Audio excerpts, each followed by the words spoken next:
हमारे देश के अंध भक्तों के पास एक संदेश पहुंचाया जा रहा था। क्या फर्क पड़ता है, चीन ने गलवान घाटी में कब्जा करके अपना राष्ट्रीय ध्वज फहरा दिया है, लेकिन भारत के गंध भक्तों ने मुस्लिम महिलाओं को नीलामी के लिए उनका फोटो भी तो वायरल करा दिया है।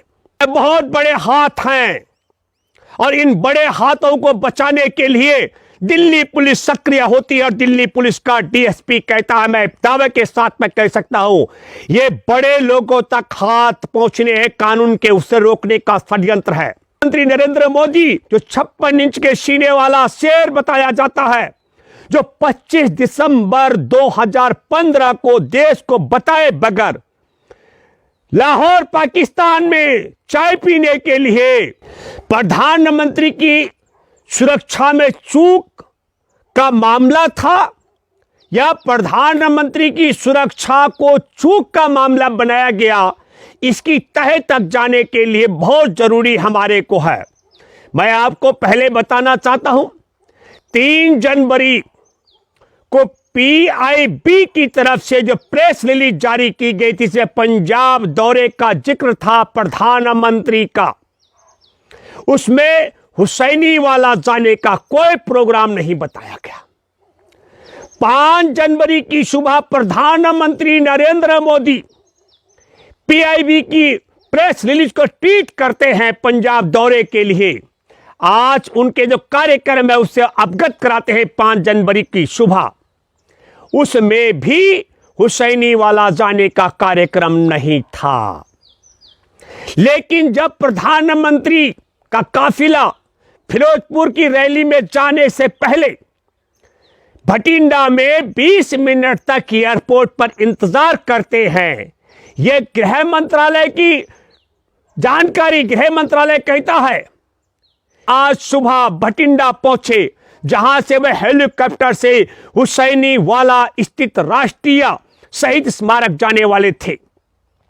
बारिश और खराब दृश्य के कारण प्रधानमंत्री ने करीब 20 मिनट तक मौसम ठीक होने का इंतजार किया और जब मौसम में सुधार नहीं हुआ तो प्रधानमंत्री ने सड़क मार्ग से जाने का फैसला लिया।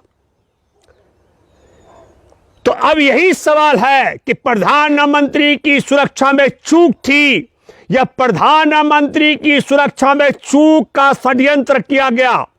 हुसैनी वाला जाने का कार्यक्रम 140 किलोमीटर सड़क से जाने का कार्यक्रम कब बना और किसने बनाया, ये बड़ा अहम सवाल है।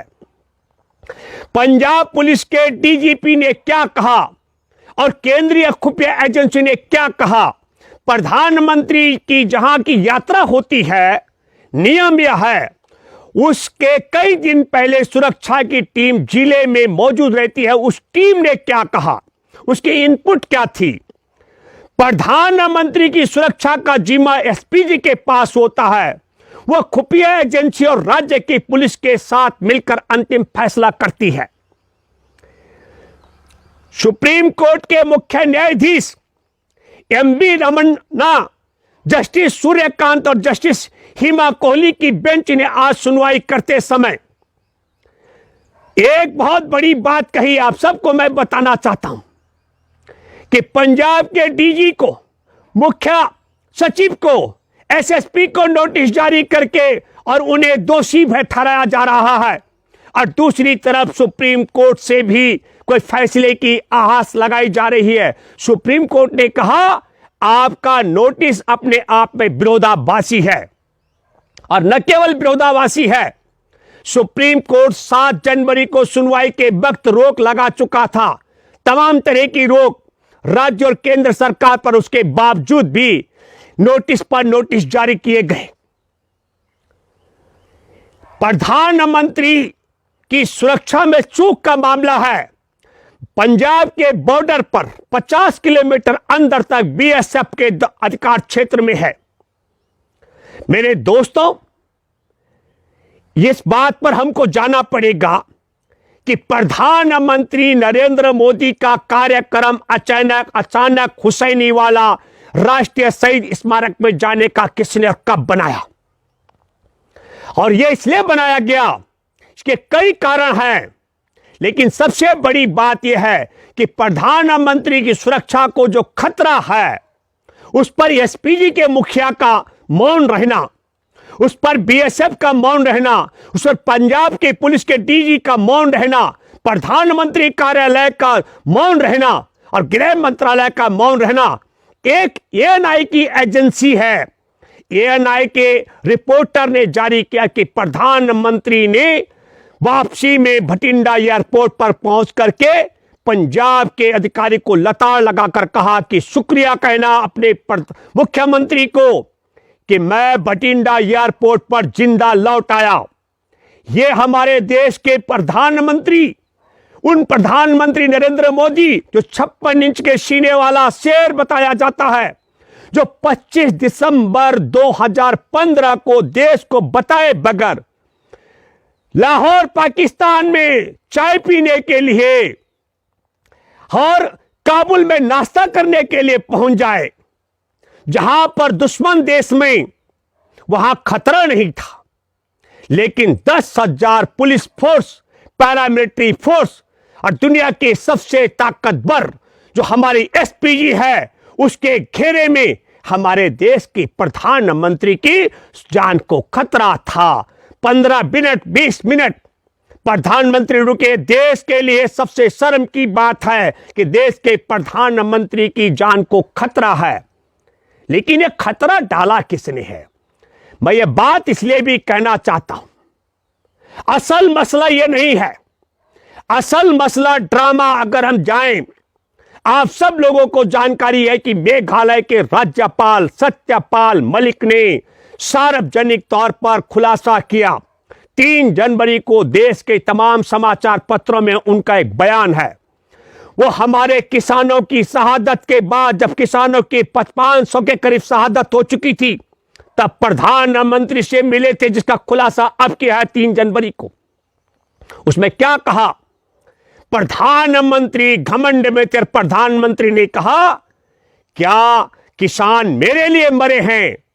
इस बात से ध्यान भटकाने के लिए एक बड़ा ड्रामा रचना बहुत जरूरी था।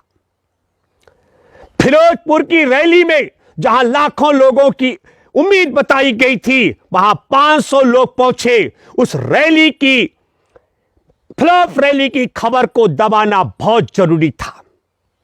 गलवान घाटी में 1 जनवरी को चीन ने जो अपना राष्ट्रीय झंडा फहराया और उस झंडा फहराने के षड्यंत्र को उससे ध्यान भटकाने के लिए जो बुल्ली भाई ऐप पर भारत के मुस्लिम समुदाय की 100% महिलाओं की फोटोएं लगवा करके नीलाम कराने के लिए अपलोड करके देश का ध्यान भटकाने का षड्यंत्र किया गया था। उस षड्यंत्र में जो लड़के लड़कियां इनके जाल में फंसी थी, उनमें 18 से 21 साल तक के युवा युवतियां गिरफ्तार हुई। उस मामले से ध्यान भटकाने का षड्यंत्र था। और मैं ये बात इसलिए भी कहना चाहता हूं कि षड्यंत्र ऐसा ही नहीं था। इससे पहले सुल्ली ऐप पर भी जुलाई 2021 में मुस्लिम महिलाओं के फोटो अपलोड करके और उनकी बोली लगाई जा रही थी। और यह संयोग है कि प्रयोग है, मेरे प्यारे देशवासियों, जिस वक्त चीन अपना राष्ट्रीय झंडा फहराने की तैयारी कर रहा था गलवान घाटी में, उसी वक्त आरएसएस और भाजपा सरकार के इशारे पर बुल्ली बाई ऐप पर मुस्लिम महिलाओं की फोटो अपलोड करके उनको नीलामी के लिए लगाया जा रहा था। फोटोओं की नीलामी की मैं बात कर रहा हूं। तो उससे क्या होने वाला था? हमारे देश के अंधभक्तों के पास एक संदेश पहुंचाया जा रहा था। क्या फर्क पड़ता है, चीन ने गलवान घाटी में कब्जा करके अपना राष्ट्रीय ध्वज फहरा दिया है, लेकिन भारत के गंध भक्तों ने मुस्लिम महिलाओं को नीलामी के लिए उनका फोटो भी तो वायरल करा दिया है, ताकि भारत के गंध भक्तों के पास एक संदेश चला जाए। राफेल घोटाला हुआ, राफेल में बेईमानी हुई, देश के साथ गद्दारी हुई, तो क्या हुआ? मुस्लिम महिलाओं की बोली तो लगवाई जा रही है। अब जब मुंबई की पुलिस ने बुल्ली बाई ऐप में विशाल झा से लेकर मयंक रावत तक और श्वेता को गिरफ्तार कर लिया और फिर पहुंचने वाली थी असम से। तो असम में जब वो ऐप बनाने वाले को गिरफ्तार करते उससे पहले दिल्ली पुलिस ने उसे गिरफ्तार कर दिया। और ये दिल्ली पुलिस ने गिरफ्तारी करके एक बहुत बड़ी बात कही है कि हमने इस पूरे मामले का निपटारा कर दिया। बहुत बड़े हाथ हैं और इन बड़े हाथों को बचाने के लिए दिल्ली पुलिस सक्रिय होती है। और दिल्ली पुलिस का डीएसपी कहता है, मैं दावे के साथ मैं कह सकता हूं, ये बड़े लोगों तक हाथ पहुंचने हैं कानून के, उससे रोकने का षड्यंत्र है। और प्रधानमंत्री की पोल खोल होती हो कि 500 किसानों की शहादत हो गई और राष्ट्र प्रधानमंत्री कहता हो कि मेरे लिए मरे हैं।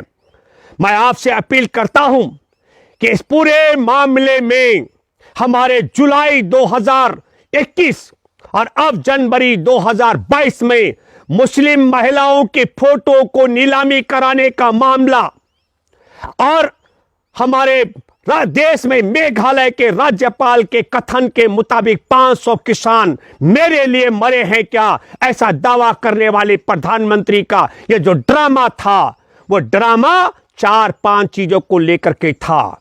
एक तो बुल्लीबाई ऐप में जो पकड़े गए छोटे गुर्गे, वो मामला और आगे तक न जाए उससे ध्यान भटकाने का, फ्लॉप रैली से ध्यान भटकाने का। और महत्वपूर्ण बात है किसानों की शहादत हुई, उस पर जो पोल खोल हुई, इनसे ध्यान भटकाने का। तो फ्लॉप रैली से ध्यान भटकाने का, सारी पोल खोल से मैं अपील करता हूं कि इसको भी जांच के दायरे में शामिल किया जाना चाहिए। हमारे देश में जिस प्रकार का ड्रामा नरेंद्र मोदी ने किया, उससे प्रधानमंत्री की पद की गरिमा को तार तार कर दिया। हमारे देश में पंजाबियत का अपमान कर दिया। पंजाब सूबे में पहली बार दलित मुख्यमंत्री की सरकार बनी है, दलित मुख्यमंत्री को बदनाम करने का षड्यंत्र किया। और आपने देखा इनके एक भाजपा विधायक ने सिखों का नरसंहार करने का चेतावनी दिया। इसको सिख वर्सेस हिंदू बनाने का षड्यंत्र किया, देश में धार्मिक उन्माद पैदा करने का भी षड्यंत्र किया है। तो मैं अपील करता हूं कि हमारे देश में प्रधानमंत्री की पद की गरिमा को खत्म करने, कमजोर करने वाला, एसपीजी की जो साख उस पे बट्टा लगाने वाला, हमारे देश की खुफिया एजेंसी की बात को साख को बट्टा लगाने वाला, पंजाबियत के खिलाफ जहर उगलने का षड्यंत्र करने वाला और इसको हिंदू और सिख का मसला बनाने का पाप करने वाला और पहले दलित मुख्यमंत्री का अपमान करने वाला और हमारे देश में अपने को असुरक्षित और पाकिस्तान में बिन बताए जा करके वहां के गुणगान करने वाला हमारे देश में, मैं फिर कहना चाहता हूं कि सुप्रीम कोर्ट के अगुवाई में जो कमेटी बनेगी, उस कमेटी को ये सब मामले भी शामिल करने चाहिए कि